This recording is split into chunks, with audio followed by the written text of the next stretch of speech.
That is ahead. First tonight, bad customer service goes viral. You've probably heard about the taped call of a cable TV representative refusing a cancellation request.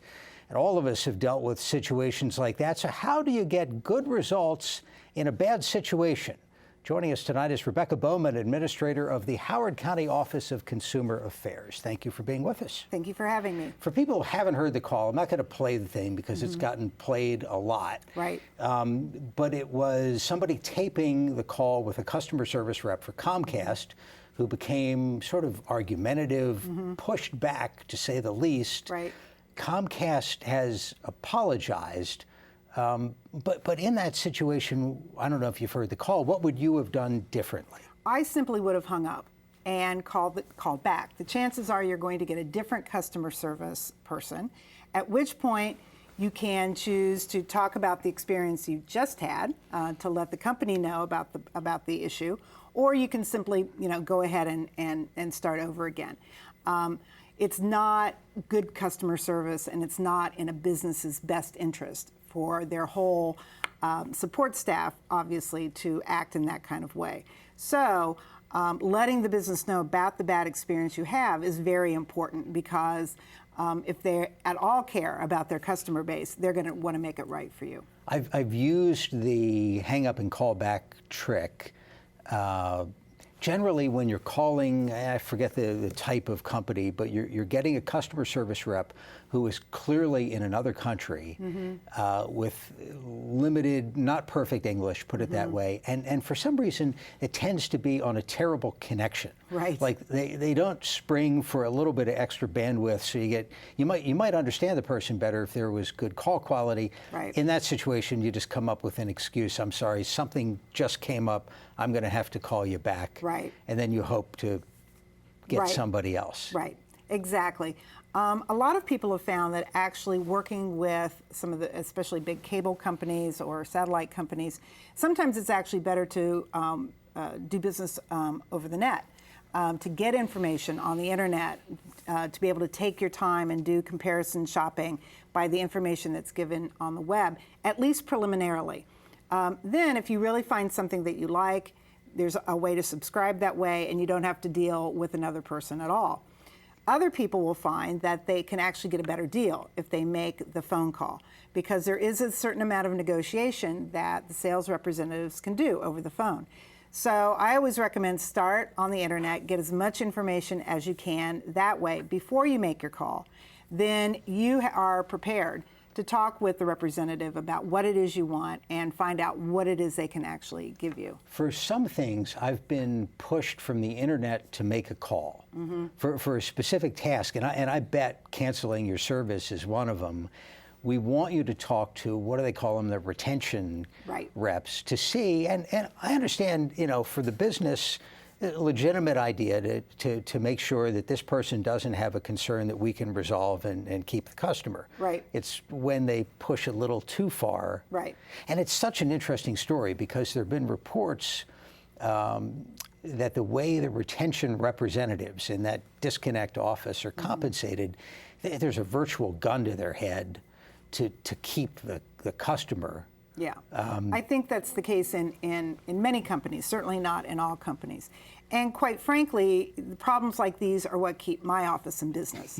And that's, ultimately what consumers can do as well. If they're really not getting satisfaction by calling the customer service folks, you can call, Howard County people can call our office, but in other jurisdictions around the state, there's a consumer office that can help them as well. Let me remind our viewers, if you have a question about customer service, good or bad, you can give us a call. We'll have the number up on the screen. We will try to not leave you on hold too long, but if you're concerned about that, you can tweet your question. Our Twitter address is @MPT News. Cable is a little bit different than other businesses because it's a franchise. You've only got in virtually every community only one cable provider, and maybe you have an overlay of FiOS in some spots. Right. So it's sort of a monopoly. It's much trickier. Satellite TV and internet, of course, gives some other options, not always at the same price point. So again, it's we always want people to do comparison shopping as much as they can. The problem in this industry, it's very, very difficult to do an apples to apples comparison. What is in one company's bundle is going to be different in another company's. So if you are really attached to that certain food channel that you like to watch, that may move you from one package to another for one company as opposed to the other. So sometimes for some people, it really gets down to what channel is in what bundle in terms of what they buy. Do you have a greater ability to help somebody who calls in who lives in Howard County and has a problem because the cable company or whoever is a franchisee? So the government has some level of oversight and authority? Only if the situation is really a gross problem area. If you're talking about individual customer service problems, the franchise really is not going to help that much. Let's take a phone call. This is Ram in Anne Arundel County. Thank you for the call. Go ahead. Hello, are you there? Terry, let's try to turn that up a little bit. Ram, if you could repeat yourself, we can't quite hear. Yeah, I'm Ram here. Thanks for taking my call. Yes. I have a question. I have a lot of problem with these cable providers with the price point. I compare with the other states, the prices are a little different there, and the Maryland is having a little choices, and only few providers are there. Why it is not part of the Public Service Commission to have some better service? Because these also fall under utility, like telephone and the power kind of thing. Why it is keeping outside the Public Service Commission? Thanks very much. I mean, cable's expensive. I don't know any place that cable's not expensive. Right. And actually, no one really regulates it. The Public Service Commission does not regulate cable, either the TV or the internet side. They only regulate landline phones.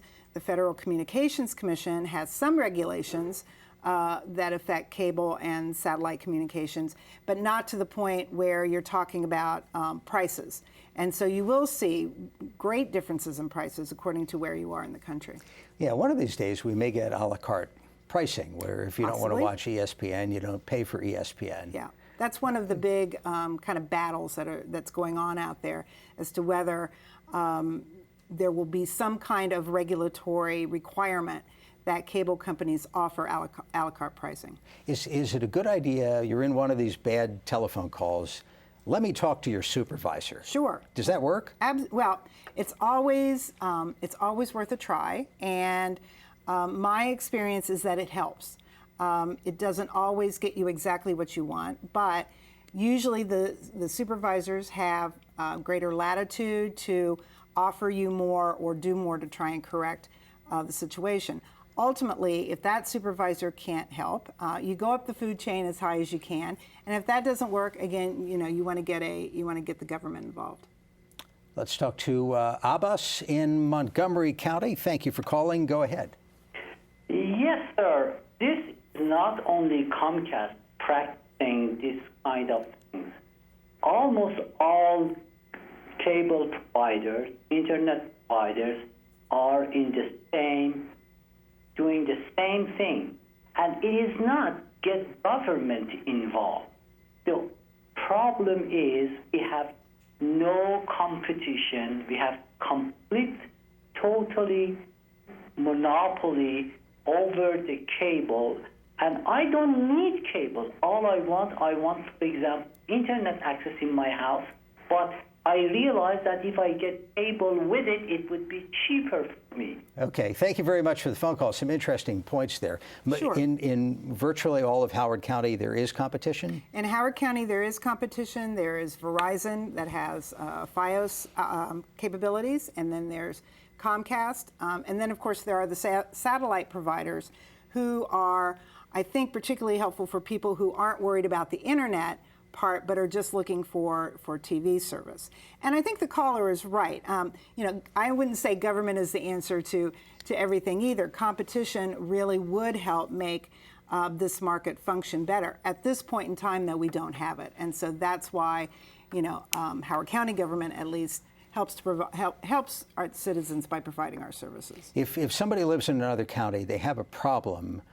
and they want their county's equivalent of you. Right. I know in Baltimore County, it's a little strange. You call the county council in Baltimore County is the regulatory authority over cable.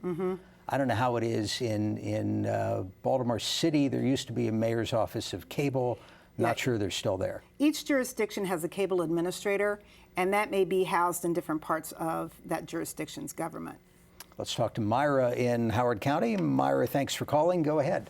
Yes, I had a problem with Comcast cable, and what happened to me was they came to my house and they claimed that I had a router and a modem for the internet service, and I told them over and over and over again I never had internet service, I only had cable, and that because of their poor customer service I was going to cancel it.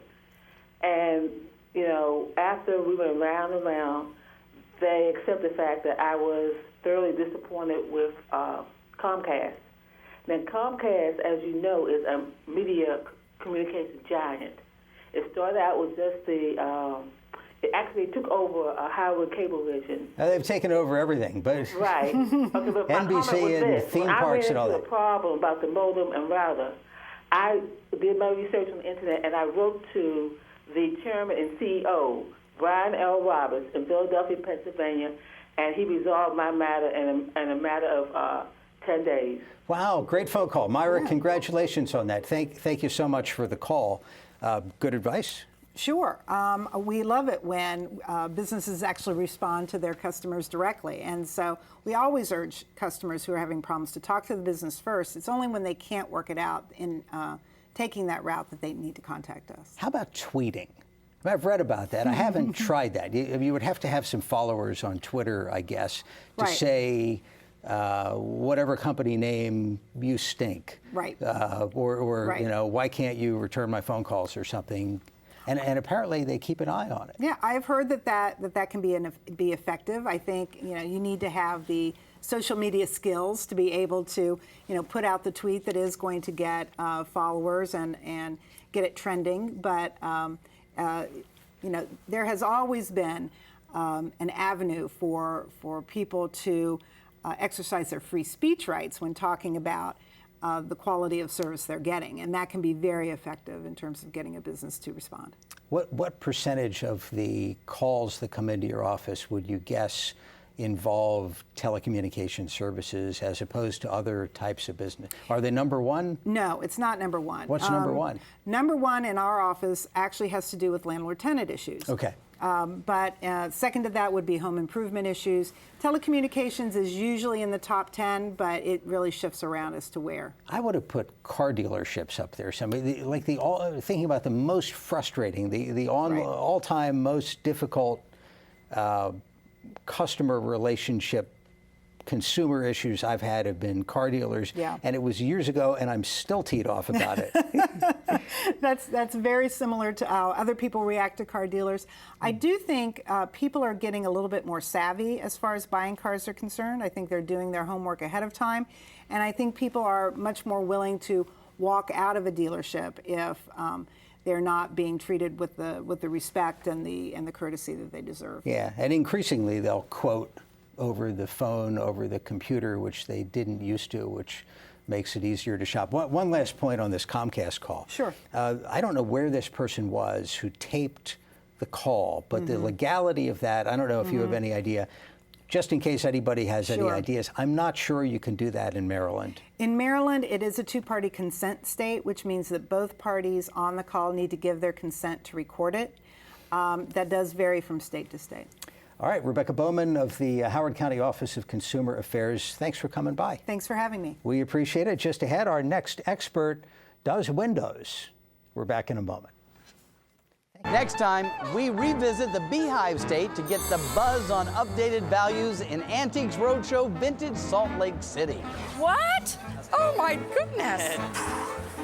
That's a lot of money, even now. Oh my Lord, you're kidding me. That's exactly. My mother told me it's ugly. Can you guess what values went up, down, or stayed the same? Find out next time on Antiques Roadshow. Tonight at 8 on MPT. tonight on MPT. Next time on Midsummer Murders. 4 diamonds. 9 diamonds. How's it done? A man researching psychic abilities may have killed his brother. Your brother John was given severe electrical shock. Barnaby begins to believe the power may be real. Talking about second sight, Emma says that you have it. But can he solve this case before anyone else dies? The killer is probably still out there. Find out on Midsummer Murders. Tonight at 9 on MPT. It's time to see which values have ripened and which have soured on Antiques Roadshow Vintage Milwaukee. You're going to have good news in the end, okay? I'm not going to break your heart. I'm in shock. Good return on my $75. Yeah, so you made a pretty good investment. Yes, I did. Wow. Can you guess what values went up, down, or stayed the same? Find out next time on Antiques Roadshow. Tonight at 10:30 on MPT. And with us in the studio now is Tom Herman, Lead Green Associate and Senior Manager of Communications at the National Fenestration Rating Council. How long have you been in fenestration? I've been in fenestration for about 7 years now. When did you first hear the term?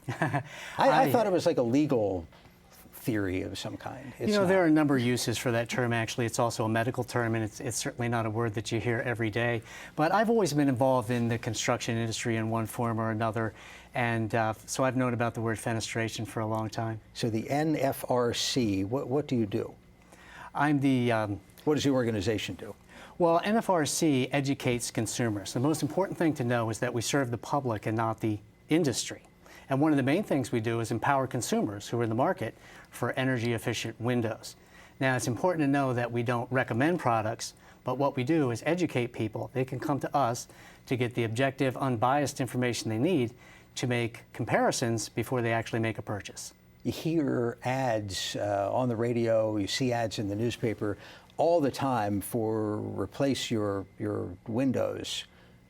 Who needs to replace their windows? Do you know?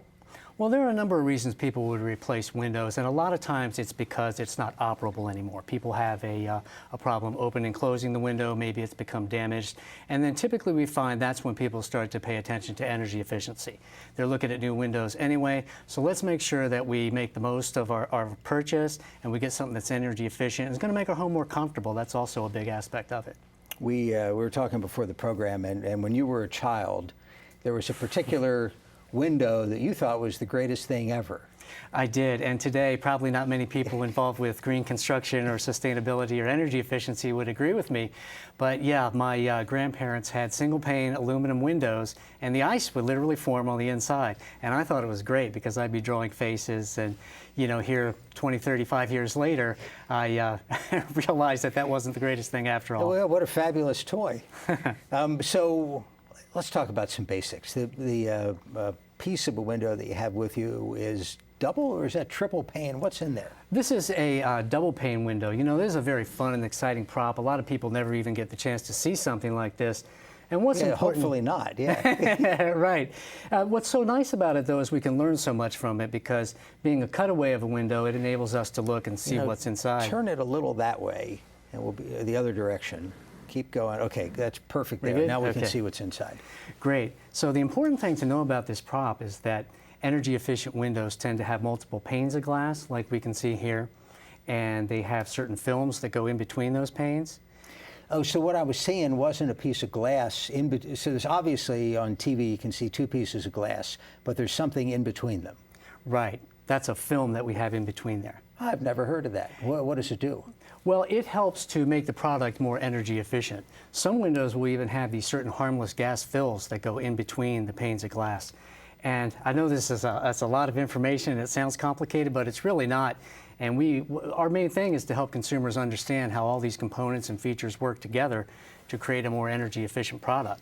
And we want to make consumers more knowledgeable and more confident, so when they do go out to make a purchase, they feel good about it and they are more educated.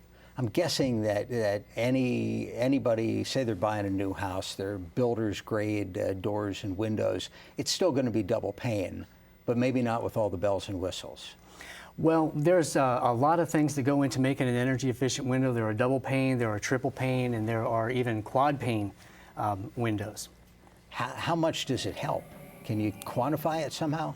Well, you know, NFRC really, our work focuses on certifying the energy performance, and we're a ratings organization, so I actually don't have any information on the cost savings, but we do recognize that consumers, this is something that they want to know about, and that's a very natural question that would come up. They want to know how much they're going to be able to save. But the rating on this window would indicate whether that film in the middle is doing something to improve your U factor. Is that what it's called?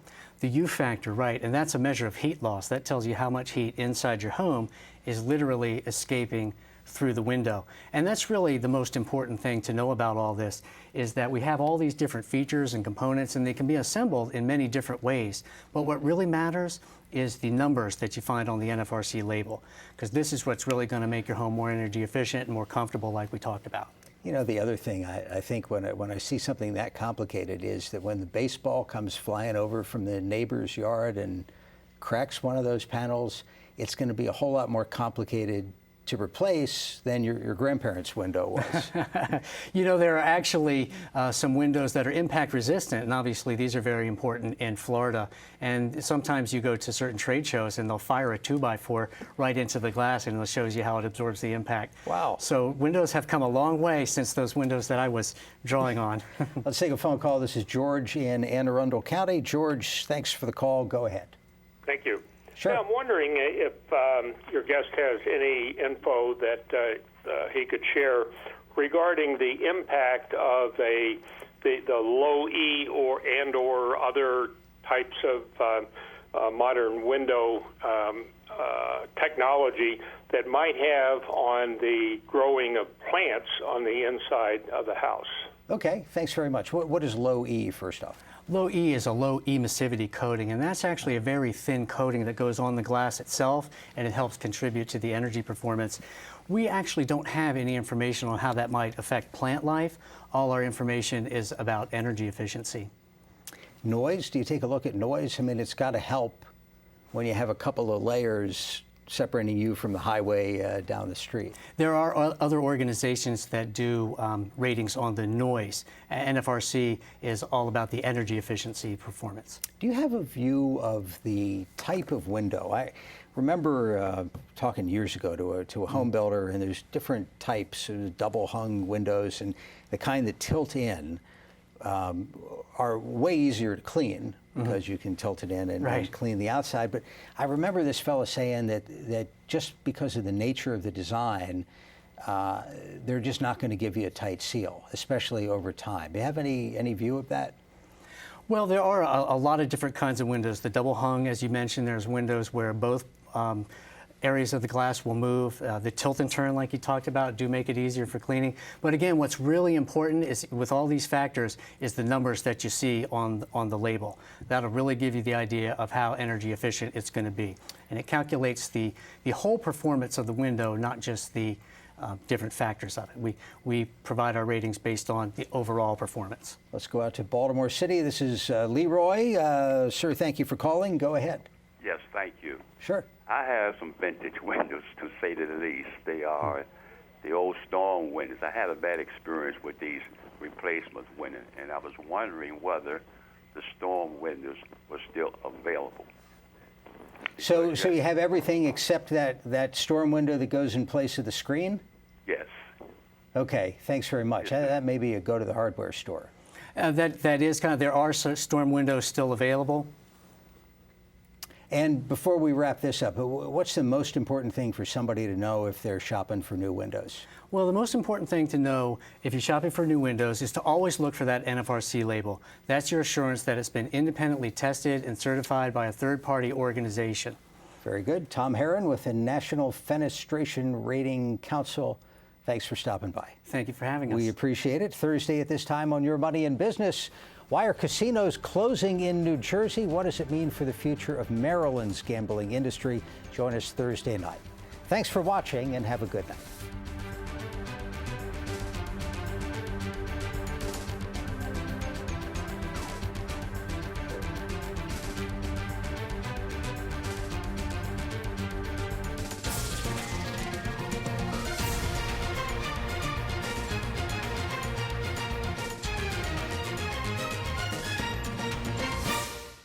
This program was made by MPT to serve all of our diverse communities.